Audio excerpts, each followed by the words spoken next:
이 봉독한 말씀은요, 하나님의 은혜가 가득해서 정말 따뜻하고 아름다운 장면, 성경 말씀에 기록된 장면 중에 우리의 죄로 말미암아서 참 흥한 장면도 있고 슬픈 장면도 있는데, 이 봉독한 말씀은 정말 아름다운 장면이죠. 이삭의 아내를 찾으러 떠났던 아브라함의 종이 이삭의 아내 리브가를 찾아서 이제 고향 땅으로, 고향이라기보다는 아브라함이 있는 땅이죠. 아브라함이 있는 땅, 이삭이 있는 땅으로 데려오는 거예요. 그러다가 이제 이삭을 드디어 리브가가 만나게 되죠.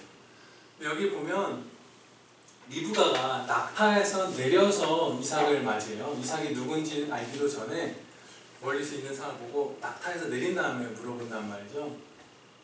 근데 이 리브가는 이삭을 향한 그런 겸손, 그리고 기대감, 이런 것들 가운데에서 이렇게 낙타에서 내렸던 것 같아요. 우리가 어떤 귀한 사람을 이제 지인에게 소개받는 자라고 생각해보세요. 어떤 업무에 있어서나 무슨 친분에 있어서나. 그러면 문이 열기만 해도 엉덩이 이렇게 들고 일어나잖아요. 저 사람인가? 그런 것처럼 이제 이 종에게 안내를 받았을 거예요. 먼 길을 돌아오면서 이제 여기가 아브라함과 이삭이 있는 그 부엘라의 의입니다. 그 종에게 리브가 안내를 받았을 것이고, 그때 그 들판에, 아브라함의 들판, 이삭의 들판에 이삭이 서서 하나님의 말씀 묵상하는 것을 볼 때 리브가가 벌떡 내려온 거예요. 그 겸손한 마음. 그래서 저분이 누구냐? 그래서 내 주인 이삭입니다. 이삭은 또 달려나왔죠. 그래서 이제 둘이 만나서 사라의 장막으로 들고 혼인 예식을 하고 둘이 부부가 되어 사랑하면서 살아갔던 거예요. 근데 성경 말씀을 보면 이 이삭과 리브가 부부는 평생 계속 사랑했고, 한 아내, 첩이 없이 그 당시 사회 일반적인 그런 것들에 물들지 않고 한 아내 한 남편이 서로 평생 사랑했고, 정말 아름다운 행보를 많이 보였죠. 우물이 끓였을 때 내어주고 또 내어주고, 하나님을 신뢰해서 또 파고 또 파고, 막 이런 삶을 살고 아름답게 그 후손들을 키우고, 그렇게 평생 사랑하였고, 지금 천국에서 만나서 부부는 아니지만 이 땅에서 부부일 때 사랑한 것보다 천배 만배 사랑하고 있을 거예요. 그러면 이 복된 부부, 경건한 형제, 경건한 자매가 만나서 참으로 아름답게 평생을 살아갔는데, 이 둘이 어떻게 만나게 되었는가를 창세기 24장 전체를 통해서 우리가 살펴봄으로써 배우자를 찾기 위해서 성도가 해야 할 바를 우리가 오늘 배우도록 하겠습니다. 창세기 24장 전체가 본문 말씀이라고도 우리가 생각할 수 있고요. 이 창세기 24장에는 정말 너무나 많은 진리가 담겨 있지만, 오늘은 특별히 그 가운데 배우자를 찾는 합당한 방법을, 그 진리를 집중해서 배우도록 하겠습니다. 오늘 본문 말씀에서 가르쳐 주시는 배우자를 찾기 위해서 성도가 해야 할 바를 세 가지로 나누어서 오늘 설교 말씀을 증거하고자 하는데요. 첫 번째는 결혼할 당사자, 그리고 그의 가족, 그 형제든 그 자매든 그의 가족, 그리고 교회 공동체, 이 세 부류의 사람이 모두 함께 결혼할 청년의 배우자를 찾아야 한다는 것입니다. 모두 힘써야 돼요. 당사자도, 그의 부모님들이나 가족들도, 또 교회도. 오늘날 우리는 아주 개인적인 결혼관에 익숙해져 있죠. 그래서 결혼이라는 것이 결혼하는 당사자 남녀 두 사람 개인의 어떤 계약처럼 이렇게 여기는 경향이 있어요. 그래서 두 사람이 얼마나 서로를 원하는지 그것에만 점점 집중해서, 요즘 예식장 가보면, 최근에 결혼식 가보신 분들은 아시겠지만 점점 그게 심해져서 이제는 우리가 이만큼 사랑해요 막 해서 막 동영상 틀고 막 거기에는 교회 공동체도 없고 부모님도 없어요. 자기들 둘만 있는 그런 결혼이 점점 되어가고 있어요. 근데 이미 오래되었다고들 사람들이 말하죠. 우리나라에서는 좀 어떻게 보면 오히려 그 흐름이 늦었고 서구에서는 더 빨랐던 것이죠. 그래서 그런 결혼관을 갖고 있기 때문에 배우자를 찾는 것도 결혼하는 그 형제 자매 당사자가 혼자 짊어진 책임이라고 여길 때가 많아요. 부모님들이 아주 오늘 보게 될 아브라함처럼 자녀의 배우자를 찾기 위해서 전력 투구하지 않을 때도 많고, 교회 공동체는 사실은 청년들이 배우자를 만나는 것에 있어서 거의 손을 놓기도 하고, 왜냐하면 우리도 이 시대의 흐름에 영향을 받잖아요. 그래서 그 개인적인 결혼관에 물들어서 이것을 함께 배우자를 찾으려고 하질 않는 거예요. 오늘 설교 제목에 무슨 주어가 없다고 해야 되나요? 그게 없잖아요. 내 배우자를 찾기 위하여. 이게 없는 이유는 아무튼 결혼할 사람의 배우자는 우리가 함께 찾아야 하기 때문에 이렇게 제목을 정했어요. 네. 성경 말씀에서는 우리가 지금까지 여러 차례 물론 배워왔지만 다시 짚어보면 결혼은 공동체적인 사건이라고 항상 가르쳐주세요. 직접적으로든 아니면 간접적으로 우리가 깨달을 수 있는 진리든 모든 쪽으로 결혼은 공동체 전체, 그 가족 공동체든 뭐 교회 공동체든 우리 모두의 일이라고 하나님께서 가르쳐 주시고요. 그렇기 때문에 배우자를 찾는 데 있어서도 공동체가 함께 애쓰는 모습을 볼 수 있습니다. 아브라함 집의 모든 소유를 맡은 종이 이제 이 창세기 24장에 등장하는데요. 그분들은 이삭의 배우자를 찾기 위해서 총력을 기울였어요. 아브라함이 이제 나이가 많이 들어서 140세가 된 거예요. 그래서 이 늙은 종, 아브라함보다는 어리지만 늙은 종, 이 종은 아브라함이 어릴 때 아들처럼 여기면서 오랫동안 함께했던 엘리에셀일 거라고 대부분 확신해요, 신학자분들은. 이 엘리에셀에게, 이 늙은 종에게 아브라함이 부탁을 하는 거죠. 내 아들 이삭을 위한 아내를 찾아와 주기를 부탁하는 거예요. 그런데 그때 아주 특별하게 맹세를 해요. 허벅지 밑에 손을 넣고, 아브라함의 허벅지 밑에 그 종의 손을 넣기를 청하고, 그 다음에 네가 맹세해라. 근데 그 맹세가 그냥 단지 허벅지 밑에 넣고 맹세한 것만이 아니라 하늘의 하나님, 땅의 하나님 여호와 앞에서 네가 맹세해라.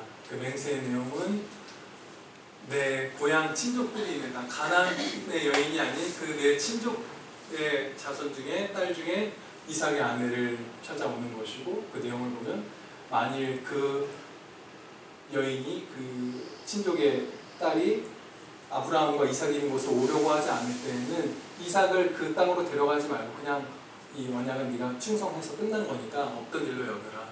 그러면서 이 이삭을 구하는 것에 대해서 허벅지 밑에 손을 넣고 하늘의 하나님, 땅의 하나님 앞에 맹세하게 해요. 그런데 이 허벅지 밑에 손을 넣었다는 것은 완곡하게 표현한 거예요. 남성의 생식기 밑에 손을 넣은 거예요. 그래서 이런 똑같은 장면이 이후에 구약 모습에서도 또 나타나는데 굉장한 거죠. 엄청난 그 의미가 여러 가지로 물론 우리가 생각해 볼 수 있어요. 가장 주된 의미라고 우리가 추정할 수 있는 바는 아브라함의 후손으로 나실 그 메시아를 상징하는 것으로서, 그 언약에 기댄 것으로서 이 믿음의 후손의 아내를 찾는 그 맹세를 아브라함이 자신의 그 생식기 밑에 종의 손을 넣고 맹세하게 한 것일 거라고 대부분 생각을 하는데, 뭐 100%라고 할 수는 없어요. 그러나 우리가 확신할 수 있는 바는 이 아브라함도, 이 종도 이 이삭의 배우자를 찾는 이 일을 엄청나게 엄중하게 여겼다는 거예요. 평생에 두 번 다시 겪을 수 없는 그런 맹세잖아요. 그 아브라함의 생식기 밑에 손을 놓고 하늘의 하나님, 땅의 하나님께 맹세하고 나아가게 합니다. 그리고 이 아브라함의 종이 이제 리브가가 있는 그 땅, 하란 땅으로 나아갈 때 아브라함의 모든 좋은 것을 다 가지고 갔다고 성경에 기록되어 있어요. 그러니까 아브라함은 그야말로 총력전을 펼친 거예요. 아까 그 맹세에서 드러났고, 또 자기의 소유 중에 좋은 거는 그 은근 패물 예물로 그 신부감의 가족을 설득하고 마음을 위로하고 기쁘게 하고 하는데 다 바친 거예요. 그러니까 아들의 배우자를 찾기 위해서 가진 모든 좋은 소유를 다 지출했던 거예요, 아브라함은. 그리고 여기 당연해서 어떻게 보면 기록되어 있지 않다고 당연할 만큼 아브라함은 간절히 기도드렸을 거예요. 이 종도 계속해서 기도드리거든요. 구하고 받으면 감사. 또 이삭도 마지막에 들에서 묵상하고 있는데 그 묵상한다는 번역된 단어는 기도한다라고도 번역될 수 있는 히브리어고요. 또 묵상을 해보신 여러분들 다 아시겠지만 기도가 뗄 수 없잖아요. 아브라함도 기도하고 종도 기도하고 이삭도 기도하고 여기 기록되어 있지 않지만 리브가도 기도하고 다 그랬을 거예요. 그야말로 온 힘을 이 아버지 아브라함이 자녀의 배우자를 찾기 위해서 기울였던 것이고요. 사라가 어머니, 이삭의 어머니 사라가 나오지 않는 것은 그 자매님께서 먼저 소천하셨기 때문에 이때 이 땅에 살아계셨으면 정말 그 사랑하는 아들을 위해서 힘썼을 거예요. 사라 자매. 이제 그 종은 먼 길을 떠났습니다. 이 아브라함이 있던 그 브엘라에로이에서 그 친족들이 있는 하란 그쪽 땅까지는 왕복으로 거의 최단 거리로 봤을 때 1700km 거리예요. 엄청난 거리인 거예요.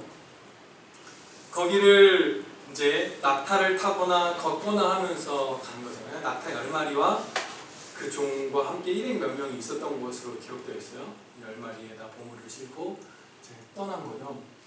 이것이 얼마나 힘든 여정이었을까 우리는 뭐 상상해 볼 수 있죠.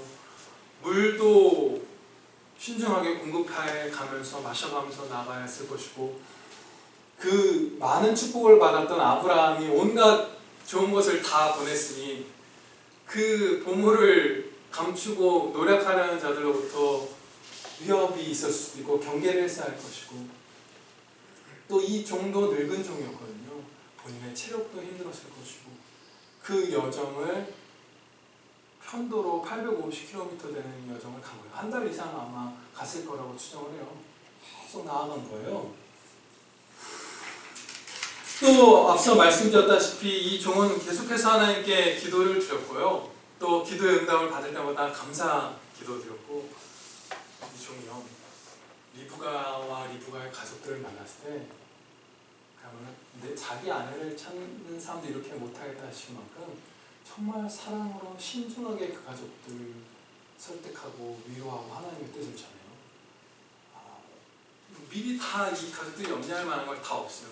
아니 왜 그 동네에서 가나안에서 구하지 왜 이삭한테 무슨 나쁜 소문이 그 동네에서 이미 돌았나? 왜 여기까지 왔지?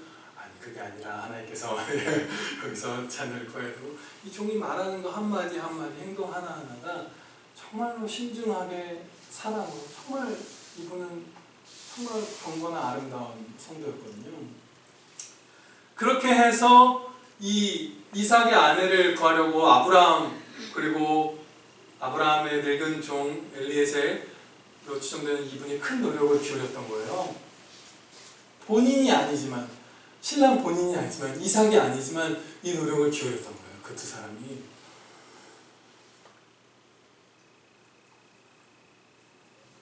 그런데 이러한 특별한 노력, 한 청년의 배우자를 찾기 위해서 기울이는 이런 특별한 노력은 이삭 같은 경우에만 해당되는 것은 아니에요. 이삭은 사실 좀 특별한 사람이긴 하죠. 주 예수 그리스도의 메시아께서 그의 계보에서 나실 것이 예언된 그 믿음의 후손이잖아요. 그러니까 그 짝을 구하는 것은 엄청난 일이고 성경에 기록된 일이었던 것이죠. 그러니까 굉장한 일이었는데 이삭 같은 경우에만 이렇게 아브라함과 그 종이 보여줬던 것 같은 열심으로 모든 공동체가 나서서 배우자를 찾아야 하는 것은 아니에요. 왜냐하면 모든 성도의 결혼은 신랑 신부 그 두 사람만이 아니라 그들이 속한 가족 공동체와 교회 공동체 모두와 이렇게 결합된 문제이기 때문이에요. 결혼은. 오늘날 그 앞서 우리가 말씀을 나눴던 그 두 사람 간의 개인적인 문제라고 여기는 결혼을 그렇게 바라보는 결혼과는 사실 성경에서 가르치는 것과 전혀 다르고요. 성경을 꼭 따르고자 하지 않는 사람들이 봐도 어떤 식으로 봐도 사실은 허상에 가까워요. 그게 결혼이라는 것이 개인적인 문제가 결코 될 수 없어요. 우리는 그것을 하나님의 말씀에서 먼저 가장 깊고 분명하고 폭넓게 배우고요. 경험으로도 많이 체험을 합니다. 먼저 부모와 어머니, 아버지와 자녀, 이 자녀의 결혼이 자녀가 어떤 배우자를 만나는가가 부모와 얼만큼 밀접한 관계가 있는지, 그게 어떻게 개인적인 계약으로 결혼을 볼 수 없는지 그 사례들을 좀 살펴볼게요. 하나님의 말씀에서는 말할 것도 없죠. 이 부모와 자녀, 특히 성도인 부모와 자녀라면 그야말로 가장 작은 교회고 한 몸이고 그 하나 되게 하시면 그렇게 많이 강조하셨고, 한 지체가 이 한 교회 안에, 지교회 안에서 한 지체가 빛을 뿜으면 그 빛을 받아서 선한 길로 막 같이 나아가고, 또 잘못되어 갈 때 그것을 징계하지 않고 교만하게 내버려두면 그 누룩이 퍼져서 같이 막 타락해가고, 그야말로 그 교회 공동체는 그게 가정이라는 가장 작은 단위의, 성도의 가정이라는 가장 작은 단위의 교회든 좀 더 큰 단위의 지교회든 무엇이든지 간에 성도와 성도는 그야말로 한 몸으로서 엄청난 영향을 미치죠. 그래서 성경 말씀을 보면 자녀가 어떤 배우자를 만나는지는 부모와 그야말로 뗄 수 없는 불가분의 관계인 것을 우리가 너무나 잘 알 수 있어요. 그리고 경험적으로 보아도 우리는 너무나 확신할 수 있죠. 이 시대의 결혼관에 물든 것을 우리 오늘 씻어버리는 거예요. 자녀가 배우자를 누구를 만나는지에 따라서 부모와의 그 자녀의 관계가 이전보다 훨씬 좋아질 수도 있고, 이 녀석이 총각 때는 효도도 안 하더니 부인 잘 만나서 그럼 저는 어머니 아버지 생신을 막 잊어버리는데 아내는 항상 기억하거든요. 그렇게 될 수도 있고, 아니면 그 관계가 오히려 더 삭막해질 수도 있잖아요. 그런 경우 우리가 너무 많이 보고, 그리고 또 이런 경우도 있습니다. 몇 가지 예를 들면, 부부가 이제 결혼해서 아이를 낳았는데 이혼하거나 한 명, 한쪽 혹은 두 분이 다 돌아가시거나 아니면 아프게 되거나 어떤 피치 못할 사정이 있거나 해서 그 아이를 돌보지 못하게 되면 그 아이를 누가 키우죠? 할머니, 할아버지가 키워요. 오늘날에도 정말 많은 아이들이 할머니, 할아버지 손에서 자라고 있어요. 엄청난 일이죠. 자녀의 자식은 그 자녀에게 문제가 생겼을 때 그 손주는 그 조부모가 보통 책임을 져요. 실제적으로 그 책임이 당연히 있고요. 성경적으로 봐도 합당한 것이고요. 그것을 세상 사람들도 본능적으로 알고 할아버지, 할머니들이 헌신해서 손주들을 키우는 경우가 참 많죠. 굉장한 거예요. 뗄 수 없는 거예요. 우리 인생사는 모르잖아요. 그리고 자녀가 어떤 배우자를 만나는지에 따라서 노후의 신앙생활이 정말 크게 좌우됩니다. 부모님이 나이 들어서 여기 계신 분들 부모님들 열심히 모시고 다니는 분들이라 다 아시겠지만, 만약에 자녀가 신앙생활을 좀 게을리하고 소홀히 해서 연로하셔서 거동이 불편하신 부모님을 예배 때나 기도 모임 때나 할 때 잘 모시고 다니지 않으면 사실 그냥 혼자 집에 계실 수밖에 없어요. 이 사랑하는 그 주님의 교회로 함께 모일 수가 없는 거예요. 그래서 아니면 지교회 평생 사랑해온 그 함께 성장해온 지교회와 합당하지 않게 그냥 자녀가 먼 곳으로 이사해버려도 이 부모님의 신앙생활은 큰 타격을 입고 상심을 하게 되죠. 그런 면에서도 또 연관이 있고, 또 부모가 힘써 키운 자녀가 부모님의 노후를 힘써 돕는 것은 하나님의 진리잖아요. 그런데 자녀가 어떤 배우자를 만나는지에 따라서 이것도 그야말로 천차만별로 갈리잖아요. 그래서 이 부부가 결혼하는 것이 그 신랑 신부 개인만의 문제라고 여기는 이 결혼과는 사실 허상이에요. 부모님과 엄청나게 이렇게 결속되어 있습니다. 결혼이라는 것은. 그리고 이제 마찬가지로요. 교회 공동체와 부부, 어떤 한 부부 간의 관계를 한번 생각해 볼게요. 성도 부부겠죠? 교회 공동체니까. 성경적 사례는 아까 말씀드린 바대로 우리가 주님의 한 몸 된 교회이기 때문에 그 서로 상호 영향을 끼치는 것에 대해서 가르쳐주신 말씀들이 너무나 많죠. 그리고 체험적으로는 우리가 한 가지 제가 어떤 생각이 들었어요. 뭐냐면, 제가 여러분들을 지금까지 해왔던 거랑 똑같이 사랑하고, 똑같이 해왔다는 게 꼭 충분해서가 아니라 어쨌든 똑같이 하고 기억해 들어보세요. 똑같이 사랑하고 똑같이 하나님의 말씀을 선포하고 똑같이 행동했어요. 그렇게 쭉 해왔던 거예요. 그런데 만약에 제 아내가 지형사모가 아니라 나쁜 면으로 정반대되는 성품을 가진 사모였다 생각해보세요. 냉정하고 차갑고 경솔하고 막 이런 아내가 저한테 있었던 거예요. 그러면 제가 해온 게 완전히 지금까지랑 실제 이 우리 역사랑 똑같이 해왔어도 여러분과 저 사이에는 불편한 일이 많았을 겁니다. 그쵸? 막 힘든 일이 많았을 거예요. 정말로 교회 공동체랑 이게 꼭 목사여서만이 아니라 목사에게만 해당되는 게 아니라 한 청년, 한 자매, 한 성도가 누구랑 결혼하는지는 그 교회 공동체와 뗄 수 없는 하나로 결속된 문제입니다. 그러므로 우리가 어떻게 행해야 할까요? 우리 모두에게 배우자를 힘써 찾아야 할 임무가 있는 것입니다. 경건한 배우자를 찾기 위한 이 형제, 이 자매에게 가장 좋은 배우자를 찾기 위해서 부르짖고 순종하며 애써야 할 책임이 모든 공동체 구성원들에게 다 있는 거예요. 그래서 먼저 부모님들의 경우는 아브라함처럼 자녀가 경건한 배우자를 만날 수 있도록 전심전력해야 합니다. 아브라함은 그야말로 모든 것을 내어줬던 거예요. 그 늙은 아브라함이 힘써 기도하고 그 가장 아브라함의 모든 재산을 맡은 그 믿을 만한 오른팔 같은 분이죠. 그 종에게 부탁을 하고 신중하게 대화를 나누고 부탁하고 모든 소유 가운데 가장 좋은 것들을 다 사용하면서까지 이 아들의 아내를 찾기 위해서 애썼던 거예요. 그리고 다음으로 결혼하는 당사자분들에게는 어떤 책임이 있냐면 이 엘리에셀처럼 이 아브라함의 늙은 종처럼 1700km를 가는 것과 같은 그 노력을 하셔야 합니다. 신랑을 찾으시기 위해서, 신부를 찾으시기 위해서. 이삭이 직접 가지 못했던 이유는 그가 언약의 땅에 머물러야만 했기 때문이에요. 만약에 이삭이 자유롭게 어디서든 살아도 되는 그런 상태의 사람이었다면 본인이 달려가서 이 늙은 종 못지않게 어쩌면 더한 열심으로 그 신실한 이삭이 아내를 찾기 위해서 고군분투했을 거예요. 이 이삭의 몫을 어떻게 보면 이 종이 대신한 거거든요. 그래서 여러분은 그 1700km를 가고 기도하고 감사드리고 하면서 성경 말씀을 붙들고 어떤 아내가 어떤 남편이 가장 적합한 아내인가, 나에게 가장 우리 구해야 마땅한 하나님 말씀을 따르는 배우자인가 애쓰면서 그렇게 찾아야 하는 거예요. 그리고 이삭 본인이 보여줬던 모습처럼 하나님의 말씀, 그와 연관된 말씀을 묵상하고 또 깨닫게 해주신 것을 그 뜨거워진 마음으로 기도하면서 아내를 구하는 거예요.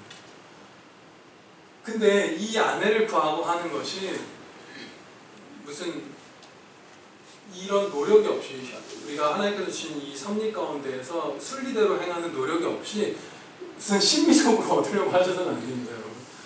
여러분이 골방에 있으면 그냥 못 만나고 여러분은 천국 가시는 거예요.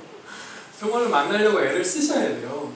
저 같은 경우는 이제 수능이 끝난 시점이었는데 이 평안교회 지금 이 예배당에서였어요. 기억이 나요, 이 예배당이.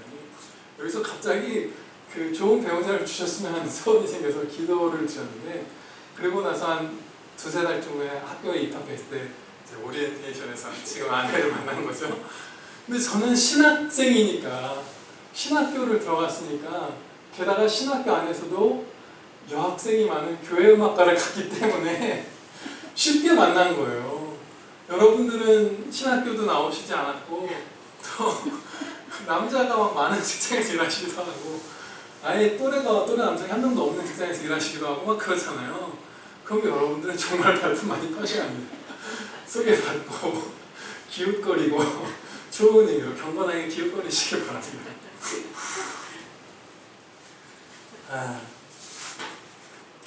마지막으로 모든 교회 공동체원의 임무를 말씀을 드리면요, 기도해야 해요. 아마 이것이 첫 번째일 것입니다. 우리에게 있는, 우리가 마음에 품고 있는 그 사랑하는 청년들, 또 결혼을 하고자 하는 그런 형제 자매님들이 좋은 짝을 만들기 위해서 힘써 기도해야 하고요. 결혼 당사자나 부모님의 그 권한까지 월권을 하진 않지만 그걸 경계하고 신중하게 그러면서 사랑으로 부모와 당사자의 동의를 구해서 소개시켜주는 것도 가능하죠. 그렇죠? 근데 막 청년한테 가서 막 멋대로 부모님의 허락 안 받고 아무 남자 아무 여자 소개시키면 안 돼요. 부모님께 허락 받고 그 당사자에게 허락 받고 이렇게 아름다운 사람, 성경적으로 우리가 정말 추천할 수 있는 경건한 아들들을 소개시켜주는 것도 할 수 있겠죠. 그러나 제일 중요한 것은 기도예요. 열심히 기도해야 돼요. 배우자를 만나게 해주시기 위해서. 이제 이 설교의 두 번째 부분으로 넘어가겠습니다. 그것은 경건한 배우자를 만나기 위해서는 결혼할 당사자 자신이 경건한 성도가 되어야 한다는 것입니다.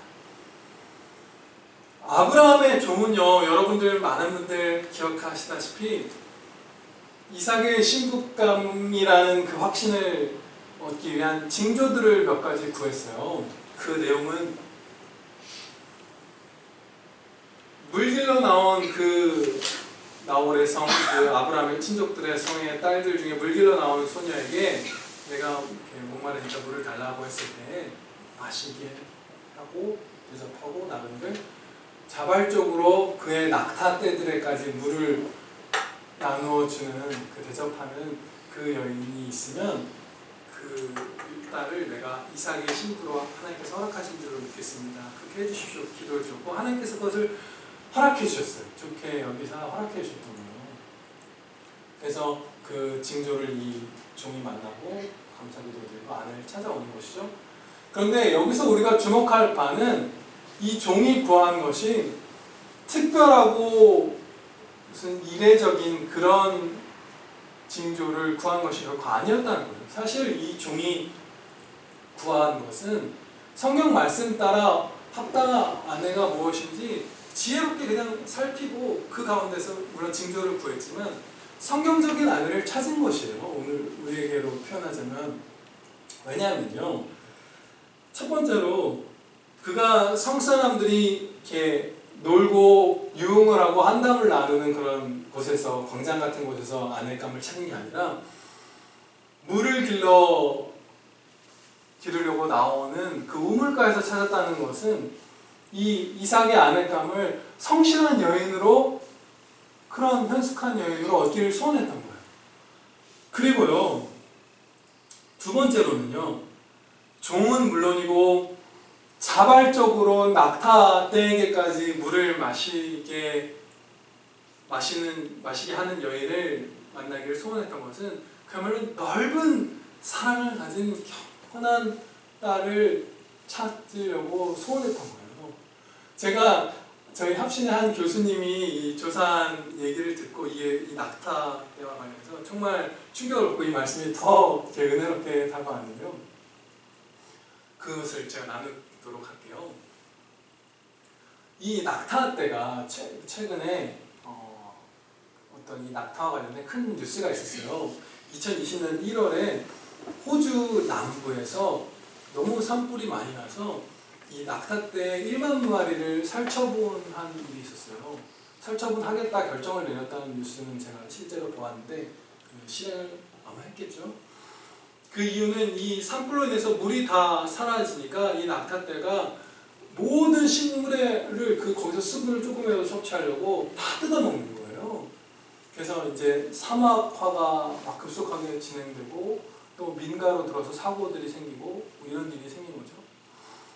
그래서 이제 낙타 1만 마리를 살처분해야 되겠다, 그 호주 정부에서 결정을 내렸는데 그 뉴스에서 이제 낙타가 물 먹는 장면 이런 것들과 함께 가르쳐주는 정보가 뭐냐면, 이렇게 타는 목마름을 느끼는 이 낙타들이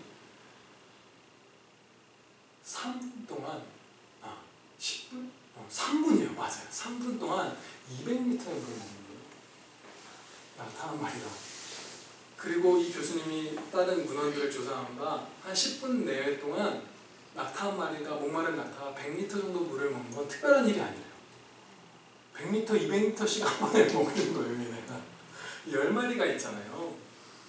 그럼 물론 걔네한테 200m씩은 안 준다 하더라도 이 낙타 먼 길을 850km를 걸어온 이 낙타, 목마른 낙타 10마리를 먹으려면 그 당시 여인들이 사용했던 물통이 아마 오늘날하고 인간은 항상 체격이나 이런 게 거의 비슷했으니까 30kg 정도의 그 물통을 사용했대요. 그 고고학적 조사에 따르면. 그러면 그 20kg, 30kg 되는 우리 그 생수통만한 정도, 아니면 좀 큰 정도로 수십 번을 나는 거예요. 그 낙타를 먹였다는 건. 그래서 시간이 많이 여기서도 시간이 경과한 게 드러나고요. 성경에서도 정말로 진땀을 흘리면서 큰 일을 한 거예요. 아주 드문 사랑에 훈련이 되어 있던 딸을 찾는 것이죠.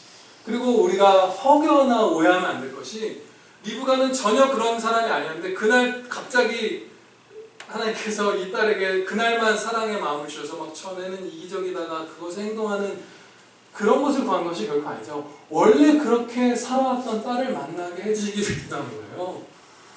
그러니까 이 종이 하나님께 구하였던 징조들은 사실상 성경 말씀을 붙들고 우리로 치면 성경 말씀을 붙들고 어떤 아내가 가장 하나님의 말씀에 합한 아내이고 남편인가를 묵상하면서 기도로 구하고 찾아 나선 것, 그것과 사실은 거의 동일하다고 볼 수 있어요. 본질적으로는 동일하죠.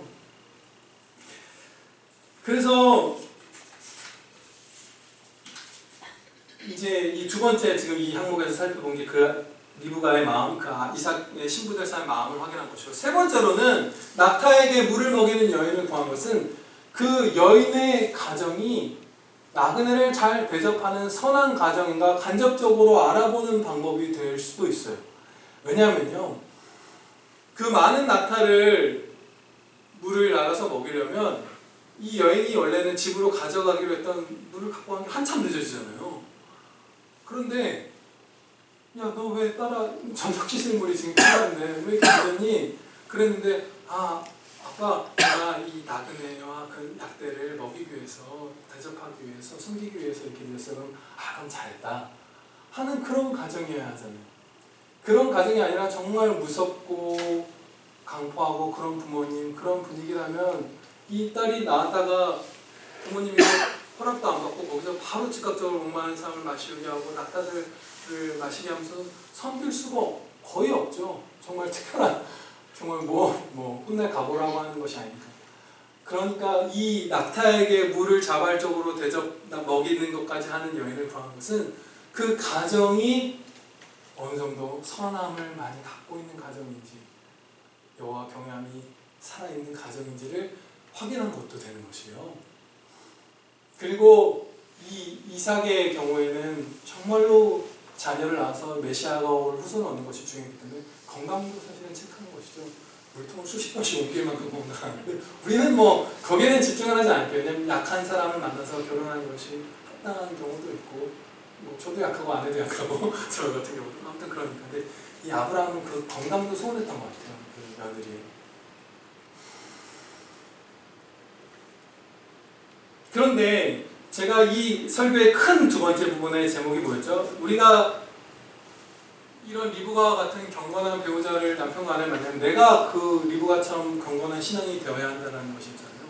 오늘날에도 똑같기 때문이에요. 오늘날에도 자신의 배우자를 찾는 경건한 형제, 자녀의 배우자를 찾는 경건한 부모, 교회의 한 지체의 배우자를 찾는 경건한 교회는 이 엘리에셀과 똑같은 소원을 품고 기도하고 있고 그런 상대를 찾고 있기 때문에 그런 남편의 아내, 그런 아내의 남편이 되고 그런 가족의 며느리, 그런 가족의 사이가 되고 그런 교회 공동체의 일원이 되기를 소원한다면 내가 리브가와 같아지는 수밖에 없어요. 그렇죠? 이렇게까지 온 공동체가 힘써서 구하는데, 그렇죠? 이렇게 돼야만 우리가 그런 가족으로 들어갈 수 있는 것이에요.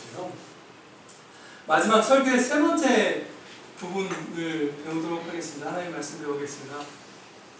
우리는요, 신랑 혹은 신부를, 그들의 가족을, 그들의 교회 공동체를 깊이 사랑해야 합니다. 그래야 좋은 배우자를 만날 수 있어요. 신랑 신부를 자기가 어느 입장이든지, 내가 부모든 내가 결혼 당사자든 교회 공동체든 누구든지 간에 공동체와 공동체의 만남이잖아요. 반대쪽 모든 공동체를 정말로 사랑해야 하는 거예요.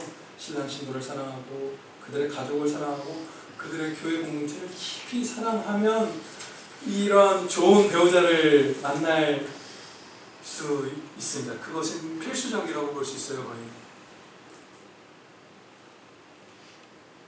그렇게 하면 하나님의 자비를 있는데요. 앞서 살펴본 바대로 이 아브라함의 경건한 늙은 종은 아브라함의 소유 가운데 좋은 것을 다 갖고 떠났잖아요. 그래서 이 종이 리브가가 낙타에게까지 물을 다 마시게 한 다음에 리브가에게 어떤 금고리, 어디서는 뭐 귀고리로, 어디서는 코고리로, 어디서는 반지로 번역을 하더라고요. 그러니까 고리라는 것을 확실하게 알 수 있죠. 금고리, 작은 고리랑 양손에 팔찌 하나씩을 이제 꽂으신 한 쌍의 팔찌를 선물하는데 그게 금 30돈 정도래요. 오늘날로 치면 엄청난 거죠. 금 더 내리실 거예요. 한 1,000만 원쯤 되잖아요. 30돈이 넘어요. 이 액수가 엄청난 것을 준 것이죠. 그리고 계속 그 아브라함과 이삭이 부자인 것을 어필합니다. 하나님께서 많은 축복을 주셔서 이 아브라함이 얼마나 부자인지, 그리고 그 모든 재산을 이삭이 다 상속받습니다. 이것을 이 종이 가르쳐줘요. 근데 이게 속물이거나 세속적인 행동을 한 것이 결코 아니에요. 이것은 사랑이었어요. 정말로 돈 자랑을 한 것이 아니라 깊은 신중한 사랑이었던 것이에요. 헌신적인 사랑이고. 왜냐하면 이것에 대해서 칼빈 목사님이 참 말씀한 게 너무 아름다워요. 제가 읽어드릴게요. 이 종은 신부집에 아브라함은 부유한 사람임을 입증하기 원했다. 예비 신부에게 고향을 멀리 떠나는 것은 쉬운 일이 아니다. 삶은 가난이 없이도 이미 고달프다. 신부로 하여금 가난에 대한 염려 때문에 초청에 응하는 결정을 주저하지 않도록 의도한 것이다. 사랑으로 격려. 그래서요, 우리가 주님의 존귀한 아들, 존귀한 딸을 내 배우자로, 내 아들, 딸을 배우자로, 우리 교회 공동체 한 지체의 배우자로 맞아 드리고자 할 때, 그런 배우자를 찾을 때 정말로 많은 깊은 사랑으로 격려하고 그 관계를 소중히 여기고 하면서 그들이 맺어질 수 있도록 우리가 도와야 하는 거예요. 막 저도 뭐 그런 은혜 많이 입었죠. 제가 예전에 정신적으로 약간 우울감도 많고 막 그래서 질풍노도일 때 제 아내가 저를 어릴 때부터 사귀었잖아요. 미숙할 때부터 아주. 그럼 저는 아내를 보고 싶다고 불러요.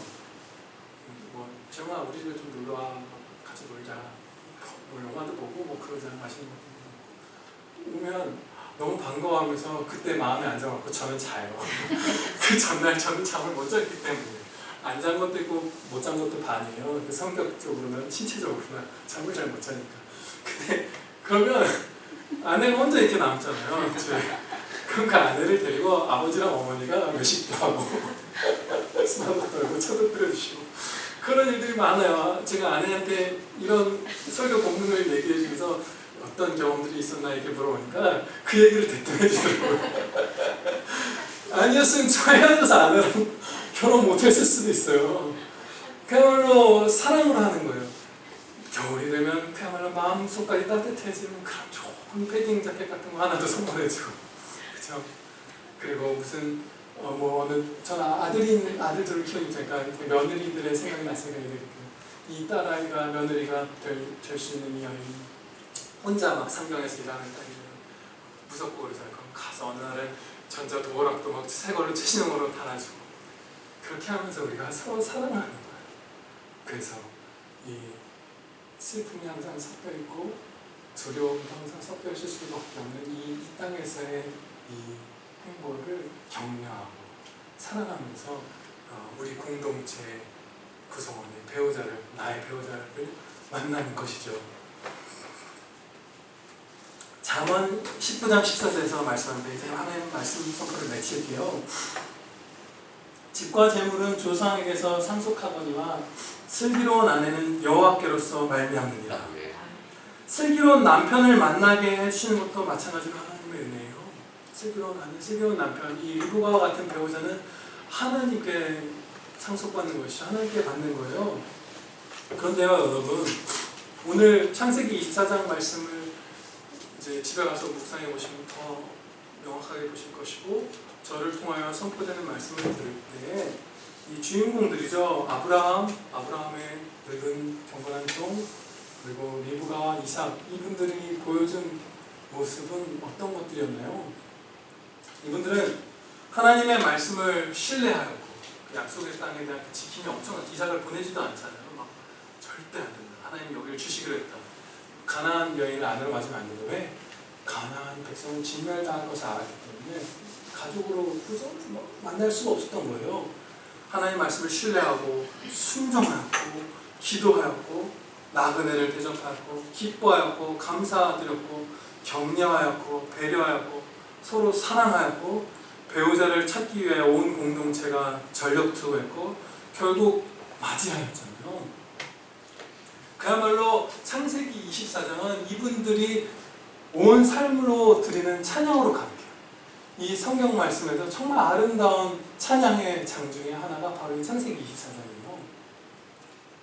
슬기로운 아내와 남편을 주시는 여호와 하나님께서 교회의 입술에 결혼을 통해서 찬양을 주시는 거예요. 그렇게 그 결혼을 통한 찬양이 이 아브라함과 리브가 이 이삭과 리브가 가정의 양가와 그 교회 공동체의 그 찬양이 결혼을 통해서 임했던 거예요. 우리에게 많은 청년이 있잖아요.